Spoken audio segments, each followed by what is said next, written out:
네, 오늘은 방황의 끝이라는 제목으로 말씀을 전하겠습니다. 한 번은 제가 제 아내와 미국의 달라스를 방문한 적이 있습니다.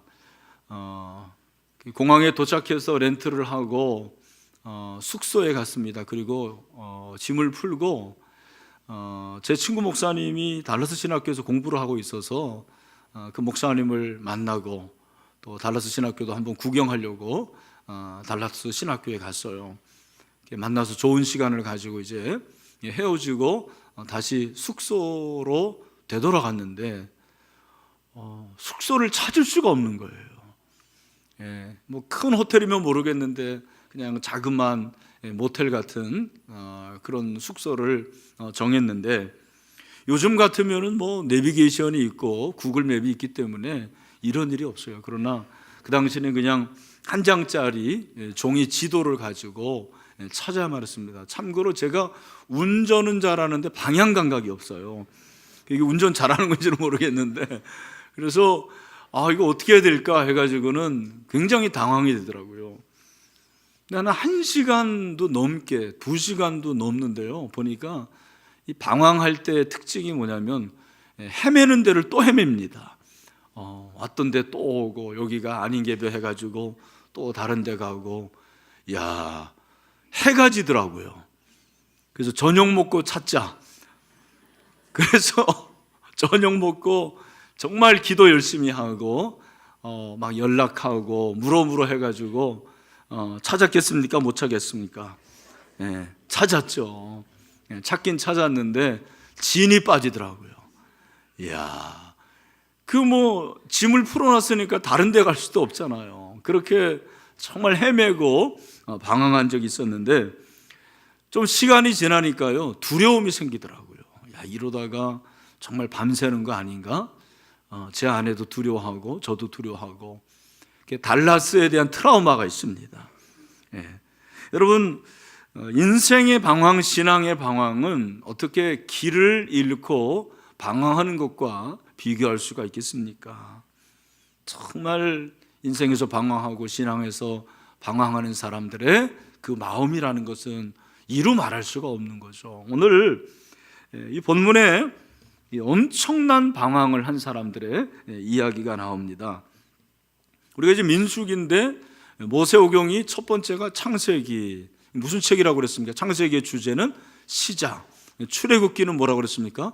구원의 책이고, 레위기는 거룩. 민수기는 민수, 백성을 센다라는 말이에요. 영어로 넘버스 그랬는데, 전반부와 후반부에 인구조사를 하나님께서 명령을 하십니다. 그래서 그 명수대로 계수할지니, 갑자기 왜 인구 센서스가 나온가? 그러니까 그들이 가나안 땅에 도착하려면 각 지파별로 준비를 해야 되고 인원을 정확히 알아야 되기 때문에 하나님께서 인구조사를 말씀을 하셨습니다. 출애굽기가 이제는 성막을 완성했다면, 레위기는 그 성막에서 하나님을 어떻게 예배할 것인가 나왔고요, 민수기는 그들이 가나안 땅에 도착하기 위해서 광야를 행진하는 내용이에요. 그래서 민수기는 그냥 우리말은 민수, 그리고 영어는 넘버스지만 히브리어로는 베드미드바르, 무슨 말이냐면 광야에서, 그런 뜻이에요. 한번 따라합시다. 광야에서. 그러니까 민수기는 어디에서 역사예요? 광야에서 역사예요. 여러분, 그러면 한번 제가 물어보겠습니까? 광야에서 이스라엘 백성들이 해야 할 일은 뭐죠? 모르시는군요. 행진하는 거예요. 뭐 하는 거다? 행진하는 거. 광야에서 이스라엘 백성들이 반드시 해야 될 것은 행진입니다. 행진. 제가 프로그램을 사용해서 성경의 행진이라는 단어를 검색해 보니까 신구약에 행진하다라는 단어가 36회 사용되었는데 민수기에서 25회가 사용됐더라고요. 무슨 말입니까? 70% 정도가 민수기에서 사용됐다라는 말이에요. 그러니까 광야에서 이스라엘 백성들이 해야 할 일은 뭐다? 행진하는 거다. 그들이 행진해야 되는데, 민수기를 여러분이 잘 읽어보시면 알겠지만 출애굽해서 1년 1개월까지는 행진을 잘했지만 그 다음부터는 제대로 행진을 못해요. 행진을 못하는 데서는 어떻게 합니까? 뺑글뺑글 돌고 방황을 하게 됩니다. 그게 바로 38년 하고도 3개월이에요. 얼마 동안 했다고요? 38년 하고도 3개월.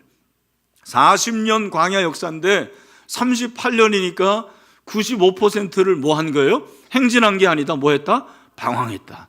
오늘 여러분 설교에서 꼭 기억해야 될 단어가 뭐겠습니까? 방황이에요, 방황. 여러분, 왜 이스라엘 백성들이 그렇게 방황을 했습니까? 그들이 방황한 장소가 가데스 바네아인데 여기 이제 사진이 나올 겁니다. 출애굽에서 홍해를 건너죠. 그리고 그들이 마라와 엘림을 거쳐서 시내산에서 율법을 받고 그들이 왕의 도로를 통해 가지고 사실은 바로 올라가면은 40일이면 될 길을 그들이 가데스 바네아, 여기 보이죠 여러분? 그 가데스 바네아라는 곳에서 38년 3개월을 뺑뺑이 도는 거예요. 계속 그 주변을 돌고 그렇게 방황을 했습니다. 여러분 왜 그랬을까요? 이유가 무엇이었을까요? 여러분 민수기 13장 1절부터 우리가 좀 살펴봐야 되는데 13장 1절을 보면 하나님께서 모세에게 뭐라고 말씀하시냐면 너는 12명의 정탐꾼을 선발해 가지고 정탐을 해라 그렇게 말씀을 하십니다. 그 12명의 정탐꾼이 가나안 땅의 정탐을 얼마 동안 하는 거예요? 40일 동안 정탐을 하고 돌아와서 보고를 한 내용이 바로 민수기 13장 26절 이하에 나와요. 특별히 27절에 보니까 뭐라고 그랬습니까? 우리 민수기 13장 27절 말씀 다 같이 시작. 모세에게 말하 이르되 당신이 우리를 보낸 땅에 간즉 과연 그 땅에 젖과 꿀이 흐르는데 이것은 그 땅의 과일이다. 하나님께서 약속하신 그 땅 가나안 땅을 한마디로 말하면은 어떤 땅입니까? 젖과 꿀이 흐르는 땅. 여러분 진짜 젖이 흐를까요? 꿀이 흐를까요? 아니에요. 이번에 가보니까 아닙니다. 젖과 꿀이 흐른다라는 것은 무슨 말일까요? 좋은 땅이다, 비옥한 땅이다, 풍부한 땅이다. 그 과일이 정말 풍부해요. 40일 동안 그들이 정탐하고 돌아와서는 그 가나안 땅의 과일을 보여주는데 포도가 얼마나 큰지 그냥 두 사람이 이렇게 메고 가져오고 석류나무, 그죠? 석류 열매, 무화과 나무에 그 과실이 얼마나 풍성한지 몰라요. 여러분 만약에 여기서 끝나고 이렇게 좋은 땅, 젖과 꿀이 흐르는 땅을 하나님이 주셨으니까 우리는 가나안 땅에 가자 그랬으면 끝났겠죠. 40일이면 도착한다니까요. 여기서 문제가 생기는 거예요. 12명 중에서 10명이 이상한 말을 하는 거죠. 그것이 바로 28절. 우리 28절 말씀을 같이 한번 읽어봅시다. 시작. 그러나 그 땅 거주민은 강하고 성읍은 견고하고 심이 클 뿐 아니라 거기서 안악 자손을 보았으며, 여기서 중요한 단어가 뭐겠습니까? 그러나예요. 그러나. 이 그러나는 접속사죠. 역접이죠. 그런데 이 그러나라는 이 히브리어 단어는 에페스인데 이 단어는 불신의 단어예요. 무엇보다도 이 단어는 결론적인 의미가 담겨져 있는 접속사입니다. 그들이 40일 동안 가나안 땅을 정탐을 했어요. 하나님의 말씀이 맞아요. 젖과 꿀이 흐르는 땅입니다. 그러나 라는 말은 무슨 말입니까? 결론적으로 젖과 꿀이 흐르는 땅이지만 그 땅을 우리가 정복할 수 있다 없다? 없다라고 결론을 낸 거예요. 누구의 결론이에요? 자기들의 결론이에요. 하나님은 뭐라고 그랬네요?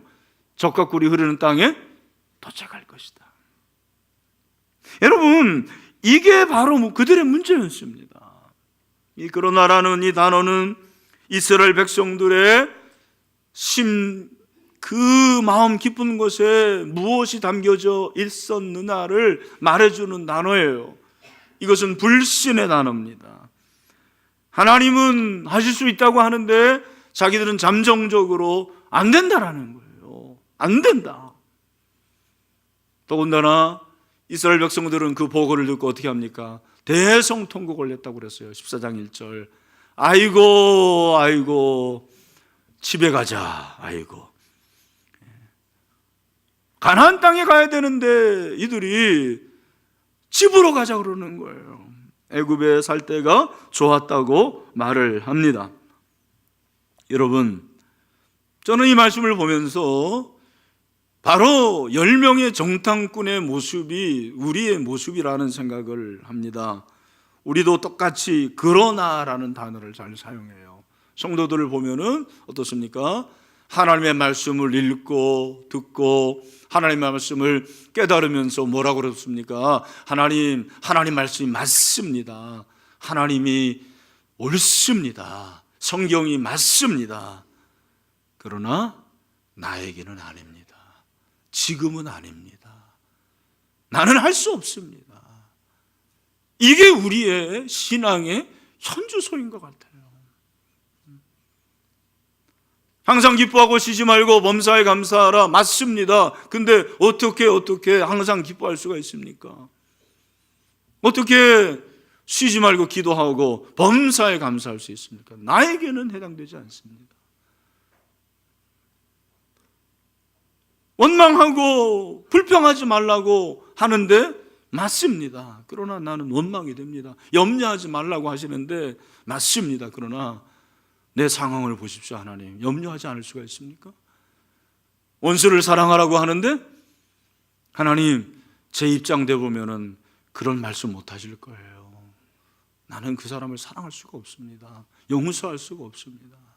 무엇입니까? 자기가 잠정적으로 결론을 내요. 그런 사람들의 특징이 뭔지 아십니까? 자기가 감정적으로 결론을 내면 그 결론에 이르게 하는 합리적인 이유를 다는 거예요. 그게 바로 합리화예요.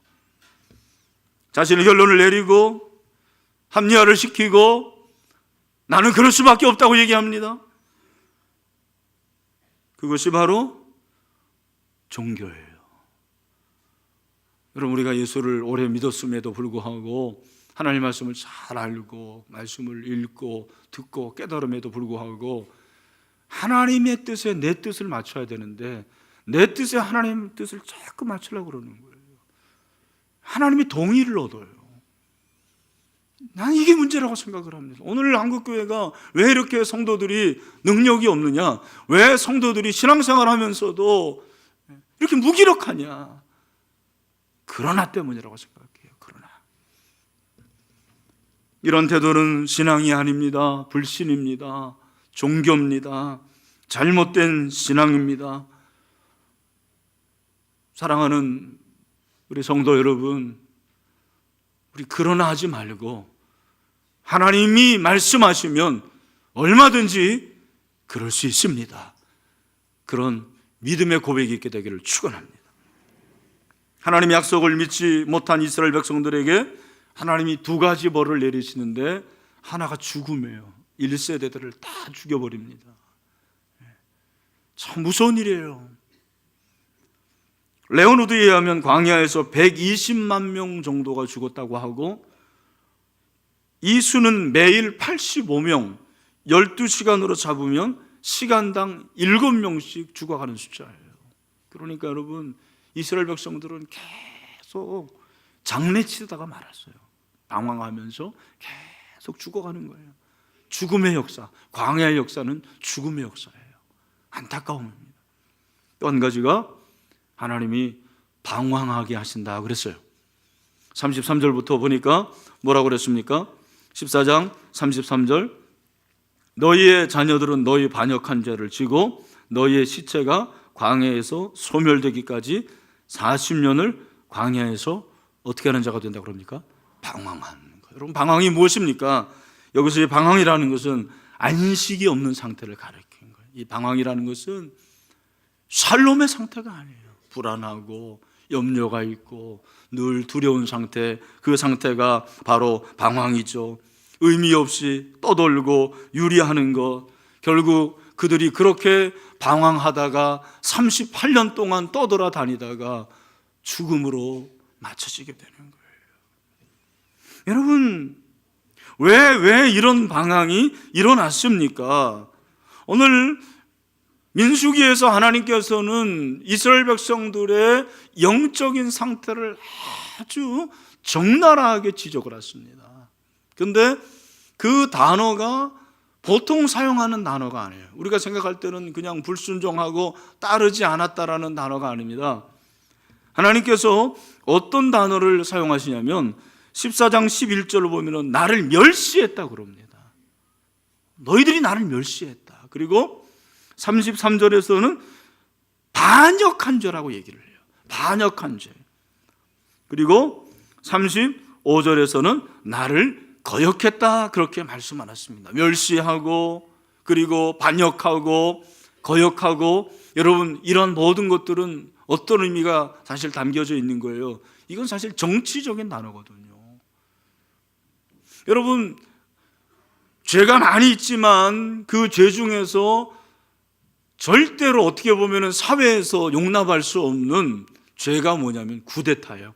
쿠데타 일으켜가지고 성공하면은 모르겠어요. 성공한 쿠데타는 권력을 잡을지 모르지만 실패한 쿠데타는 어떻게 됩니까? 반드시 죽습니다. 사형입니다. 하나님은 이스라엘 백성들이 별 얘기 안 했어요.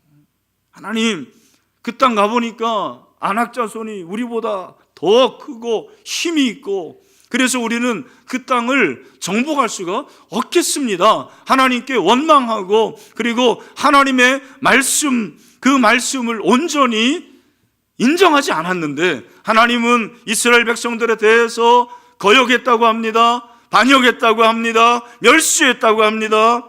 여러분, 여기 거역과 반역이라는 것은 어떤 의미가 있냐면 영적인 간음을 말해요. 영적인 음행을 말합니다. 이 단어가 사용된 곳이 몇 군데 있는데 대표적으로 출애굽기 34장 16절 17절입니다. 또 내가 그들의 딸들을 내 아들들의 아내로 삼음으로 그들의 딸들이 그들의 신들을 음란하게 섬기며 내 아들에게 그들의 신들을 음란하게 섬기게 할까 함이니라. 너는 신상들을 부어 만들지 말지니라. 하나님께서 모세에게 두 번째 돌판을 주시면서 가나안 여인들을 아내로 삼지 말래요. 그리고 우상 숭배하지 말라고 합니다. 여러분, 우상 숭배가 뭐 이렇게 대단한 일입니까? 그러나 하나님은 그것을 거역한다 말씀하시고, 그것을 구태타라 말씀하시고, 영적인 간음, 영적인 음행이라고 그렇게 지적하십니다.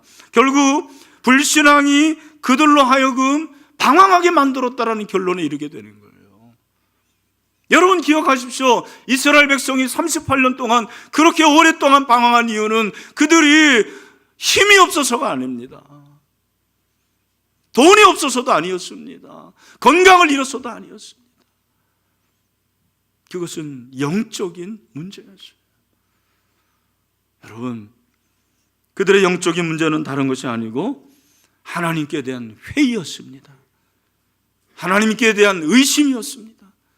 하나님의 말씀을 멸시하는 것이었어요. 하나님의 말씀을 전적으로 신뢰하지 않았어요. 한마디로 불신앙이었습니다. 따라합시다. 불신앙. 왜 여러분들은 방황한다고 생각하십니까? 왜 영적으로, 왜 인생에서 방황하신다고 생각합니까? 돈이 없어서가 아닙니다. 내 가정의 문제도 아닙니다. 직장의 문제도 아닙니다. 영적인 문제예요. 불신앙이 우리로 하여금 방황하게 한다는 사실을 오늘 성경은 분명히 가르쳐주고 있습니다.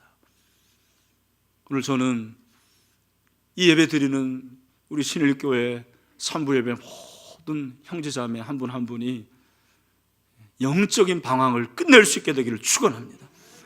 불신앙을 잠재우시길 바랍니다. 여러분, 그들의 불신앙은 사실은 한 사람에 의해서 사실은 잠식이 됐어요. 만약에 여기서 끝났다면 이스라엘 역사는 너무 불행했을 것입니다. 하지만 모세가 하나님 앞에 중보기도 합니다. 14장 19절 구하옵나니 주의 인자의 광대하심을 따라 이 백성의 죄악을 사하시되 애굽에서 지금까지 이 백성을 사하신 것 같이 사하시옵소서. 용서를 구합니다. 하나님께서 그들의 죄를 사해 주십니다.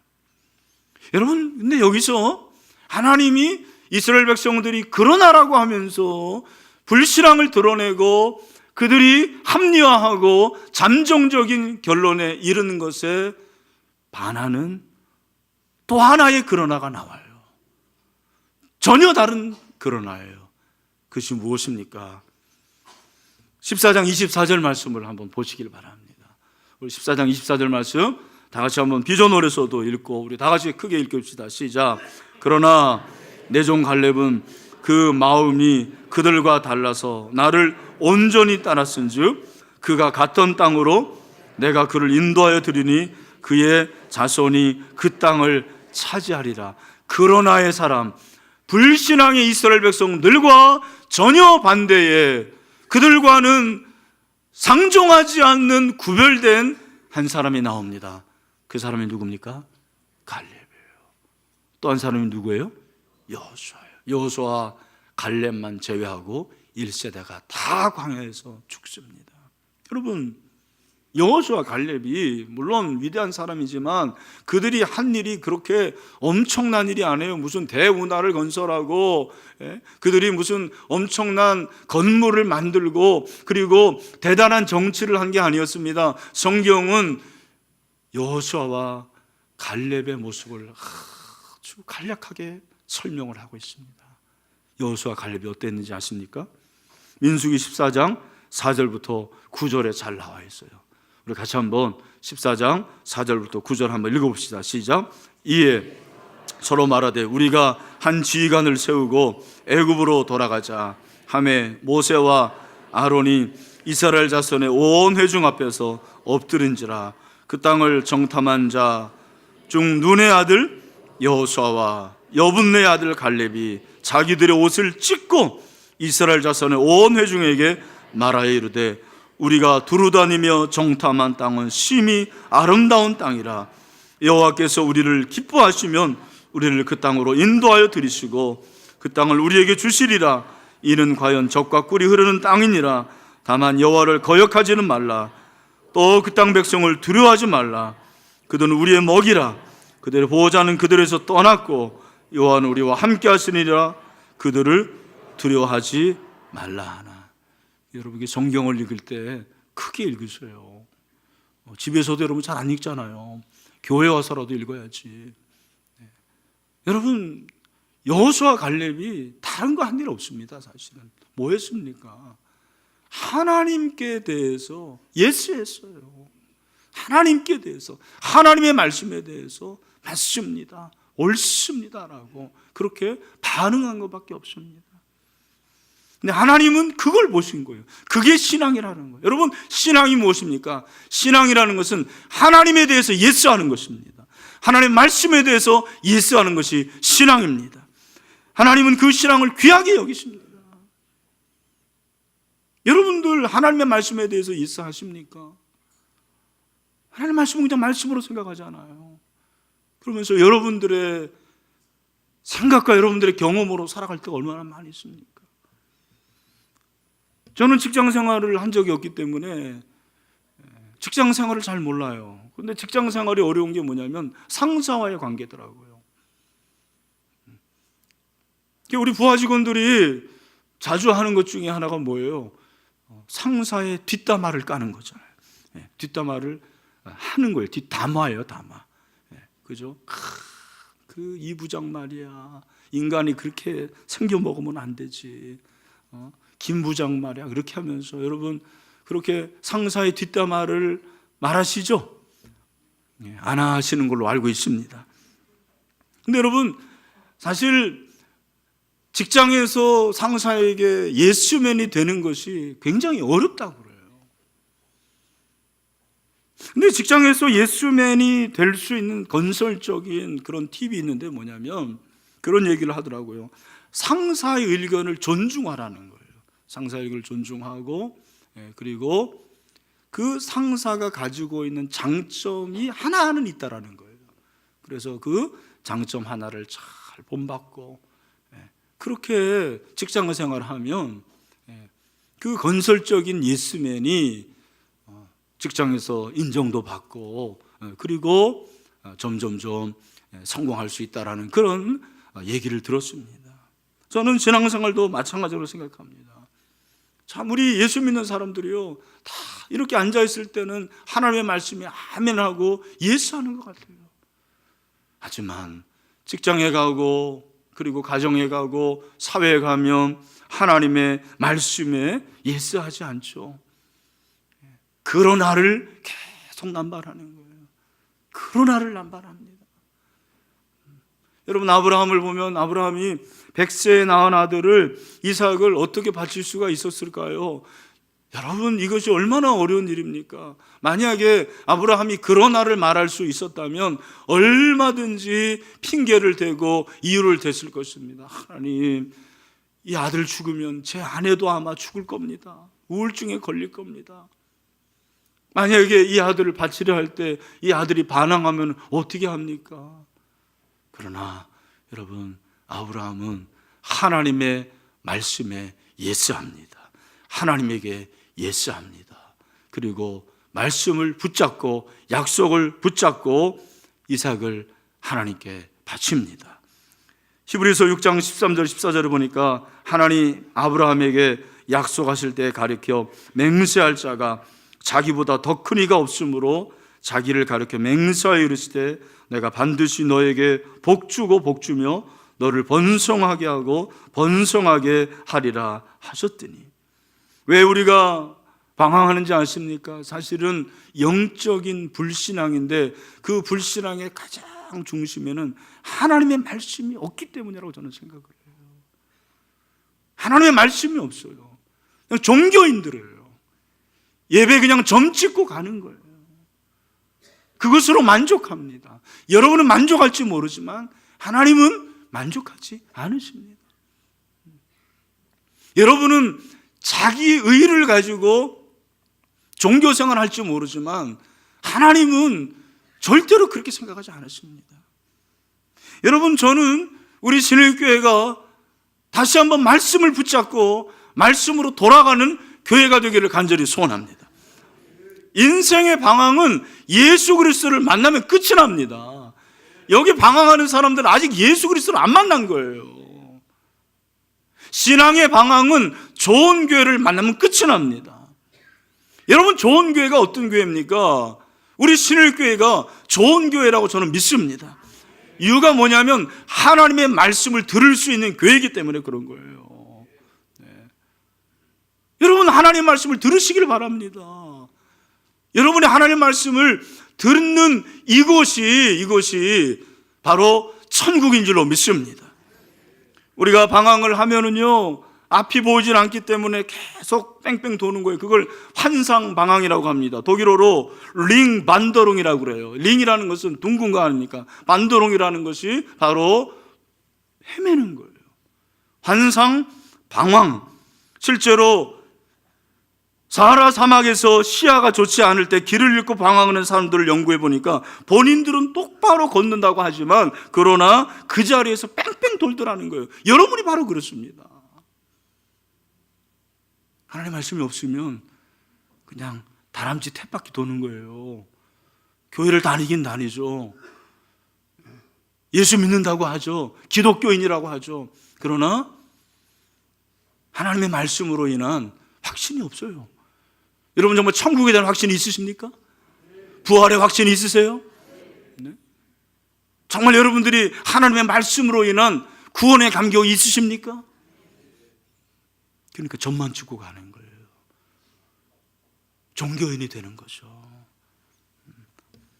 여러분, 인생의 방황은 결국 누가 끝을 내게 해줘야 됩니다.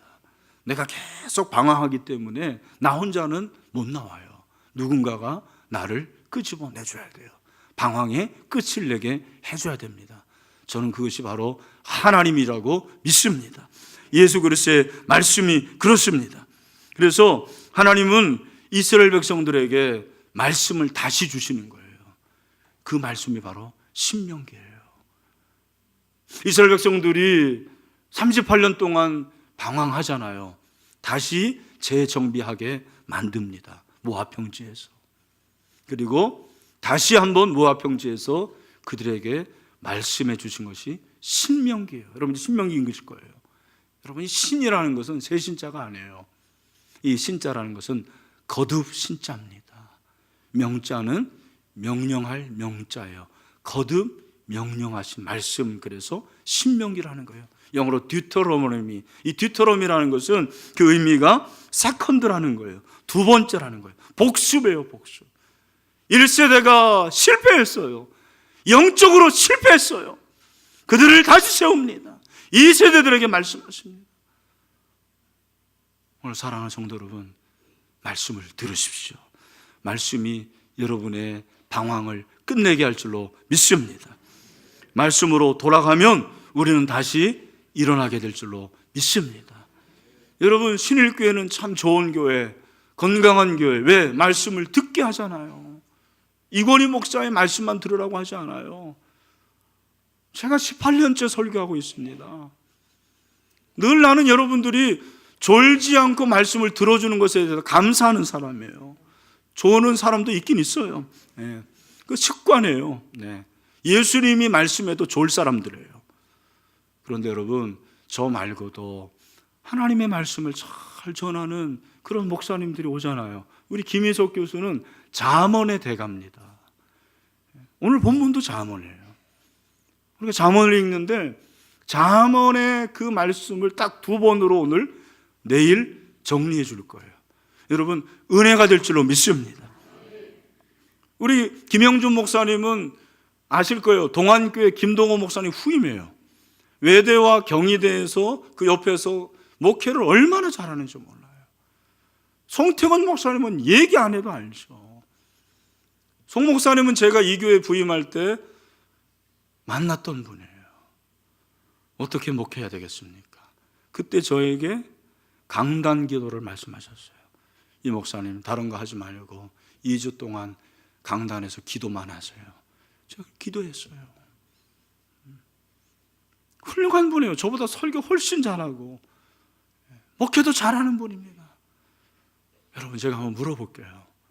그러니 와야 되겠습니까? 안 와야 되겠습니까? 네? 오셔야 되겠죠? 네, 꼭 그렇게 하시리라 믿습니다. 그래서 여러분, 신앙의 방황, 인생의 방황, 말씀 붙잡으면 끝나는 줄로 믿습니다. 말씀했습니다. 여러분, 우리는 그러나라고 하지 맙시다. 자꾸 바트, 내 잠정적인 결론을 내지 마세요. 하나님의 결론으로 승부하시길 바랍니다. 그것은 하나님의 말씀입니다. 말씀에 100% 예스하고 그 말씀 붙잡고 인생의 방황, 신앙의 방황이 끝이 날 수 있게 되기를 주님의 이름으로 축원합니다.